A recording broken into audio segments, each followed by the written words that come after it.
Et si je vous disais que nos rapports sociaux seraient beaucoup moins anxiogènes et beaucoup moins stressants si vous preniez connaissance de certains schémas présents dans la théorie du triangle dramatique? Dans cette quatrième vidéo, nous allons explorer un peu plus le rôle du bourreau. Si vous avez manqué les vidéos précédentes, vous pouvez aller les voir en cliquant sur le lien qui va s'afficher en haut à droite de cette vidéo.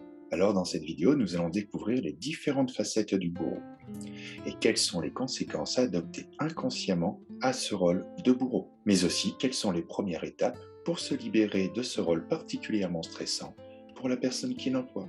C'est parti.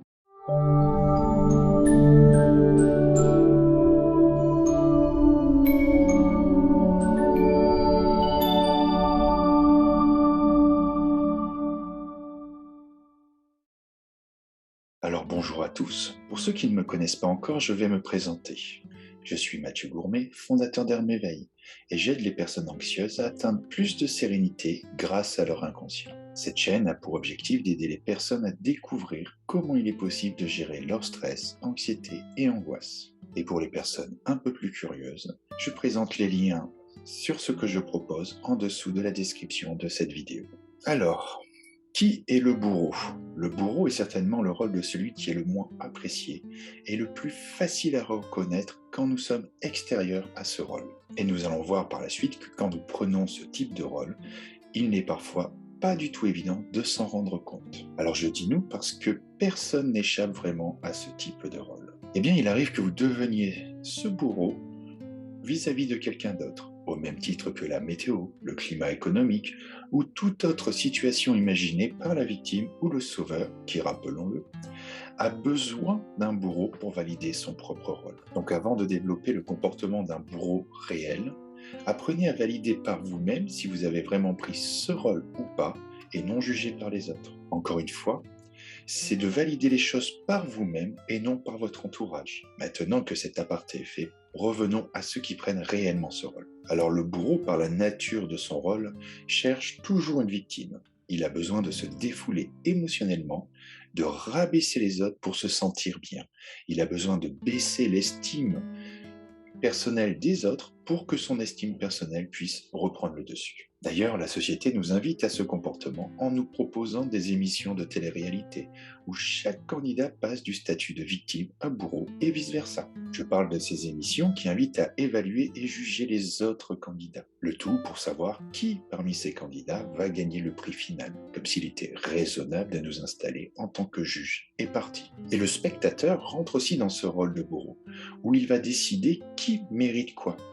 Et il va aussi se nourrir des conflits entre les participants et se délecter de scènes assez cocasses. Quelque part, le spectateur devient également juge et pour certains participants, il devient leur bourreau. J'aurais une question pour vous. Pensez-vous qu'au moment du recrutement pour ces candidats de télé-réalité, on n'est pas en train d'analyser ce potentiel en chacun de passer de victime à bourreau? Personnellement, je pense qu'il y aurait beaucoup moins de spectateurs à la télé si on ne faisait pas un recrutement par rapport à ce type de critères. Je laisse libre à chacun d'avoir sa réponse. Que ce soit dans le cirque à l'époque romaine, des gladiateurs et des personnes qui se faisaient attaquer par des animaux, ou encore les exécutions au Moyen-Âge en public, ou encore certains matchs de foot aujourd'hui où on va huer le footballeur qui n'a pas réussi sa performance, il y a toujours eu un public qui par procuration a pu se défouler sur une tierce personne qui n'est autre que la victime de l'histoire et le spectateur, bourreau. Alors tout cela pour vous faire constater que même si le bourreau est normalement méprisé, eh bien sans s'en rendre compte, nous pouvons prendre le rôle du dit bourreau. Alors maintenant, nous allons aborder trois types de bourreaux différents. Le premier, j'aime bien l'appeler le bourreau intermittent. C'est par rapport aux précédentes vidéos présentées, où le sauveur ou la victime qui perd sa capacité dans son rôle d'être nourri par la présence des autres va devenir temporairement un bourreau pour récupérer ensuite sa place. La plupart ont été abordés dans les précédentes vidéos, je ne vais aborder là que deux exemples supplémentaires pour constater une fois de plus le côté parfois camouflé du rôle du bourreau. Nous avons le gréviste qui se donne le rôle de victime et s'autorise de devenir un bourreau, créant des victimes qui n'étaient même pas présentes dans l'histoire. Un magasin saccagé, une voiture brûlée, Il faut bien ça pour être entendu. Si vous les écoutez à la télévision, au journal, et de vous dire, mais est-ce que vous validez ça? Des fois, c'est nécessaire pour qu'on puisse nous écouter. Encore ce besoin d'être reconnu. Il y a toujours cette histoire d'exister aux yeux des autres et déjà développée dans les précédentes vidéos. Au risque de me faire quelques ennemis, il y a aussi ceux qui coincent le train à Noël ou pendant les grandes vacances pour pouvoir négocier leurs conditions de travail, dont ils considèrent être insuffisants et donc une victime. Bien sûr, dans ces deux exemples, la victime ou le sauveur, les syndicats par exemple, deviennent des bourreaux pour attaquer un autre bourreau et les dégâts collatéraux sont totalement ignorés, ils sont totalement inconscients au moment de l'acte.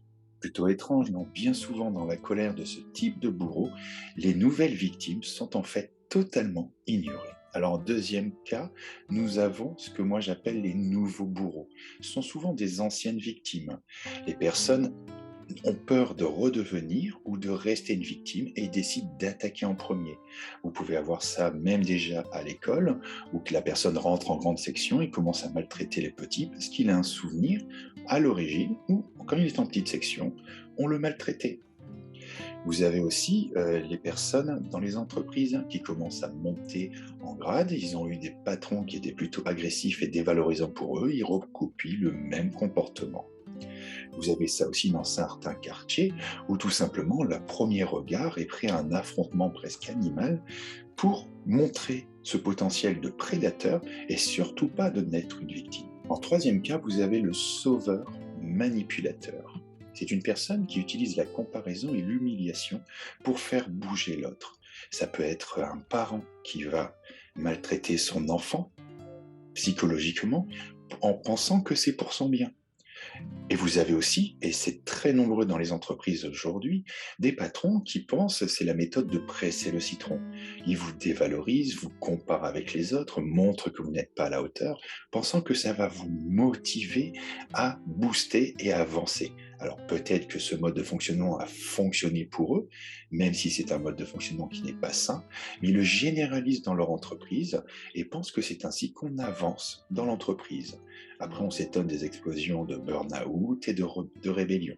Vous avez aussi la personne qui, dans une entreprise, va être en bas de l'échelle, va défendre son équipe et se met à montrer les dents dès qu'un patron passe dans le coin, se met à crier très fort, très agressivement, et elle pense avoir ce rôle de sauveur, tout simplement pour défendre son équipe et justifie son agressivité, qui est fait quand même en préméditation, avant même qu'il y ait une agression réelle face à elle, pour défendre son équipe.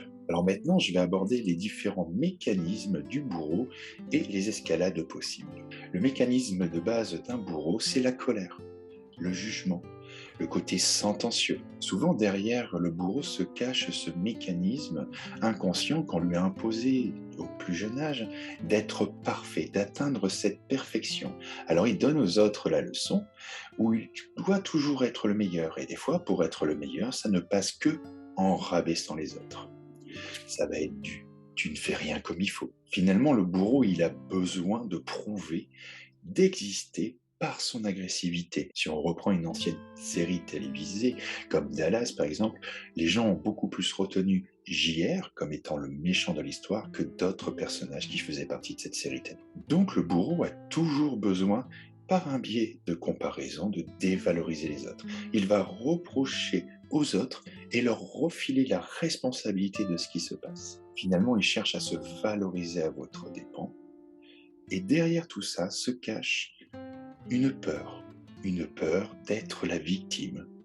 Certains bourreaux vont vous dire aussi qu'ils ont une certaine franchise, qu'ils sont honnêtes avec vous. Ça va leur permettre tout simplement de n'avoir aucun contrôle social et à pouvoir se défouler quand ils le désirent dans toute interaction. Si on parle des escalades de ce mécanisme, nous avons parlé déjà des pervers narcissiques. Ce sauveur qui, en fin de compte, n'hésite pas à devenir bourreau pour que sa victime devienne exactement ce qu'il désire. Il ne se rend pas nécessairement compte qu'il est arrogant, méprisant, dès que la personne ne fait pas ce qu'il désire. Le bourreau a du mal à gérer aussi sa frustration et donc il va chercher régulièrement une victime pour pouvoir se soulager.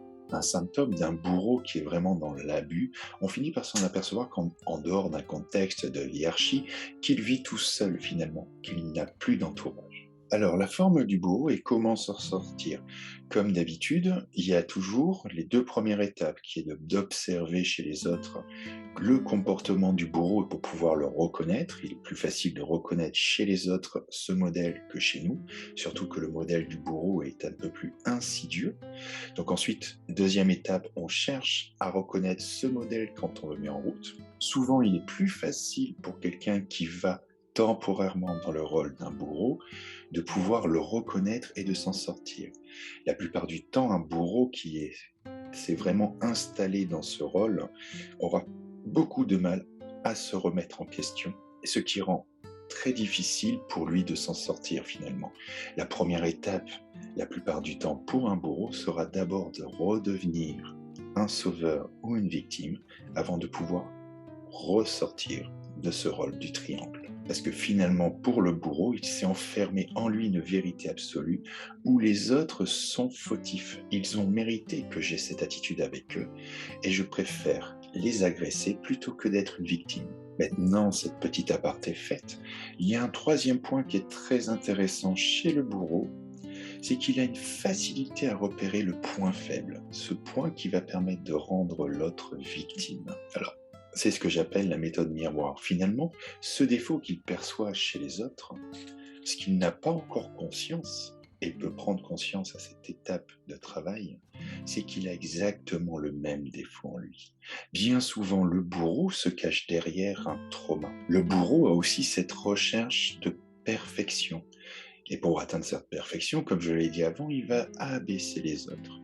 Finalement, pour essayer de retirer cette pression qu'il s'est infligée à lui-même de perfection, il va falloir qu'il apprenne progressivement à ne plus atteindre, ne plus dépasser cette perfection. Le soi parfait enfant, il faut qu'il puisse l'avorter, qu'il puisse s'en débarrasser. Alors pour le mot de la fin, ce qui est particulièrement intéressant chez le comportement du bourreau, que ce soit ça ou ses peurs cachées, ou encore sa faculté à percevoir ses propres défauts chez les autres, et que tout cela est révélateur de blessures inconscientes. C'est pour cela que la semaine prochaine, je vais aborder le sujet des blessures fondamentales et se permettre ou s'autoriser de découvrir quelles sont les blessures fondamentales qui amenaient à ce type de comportement. Alors je vous dis à la semaine prochaine.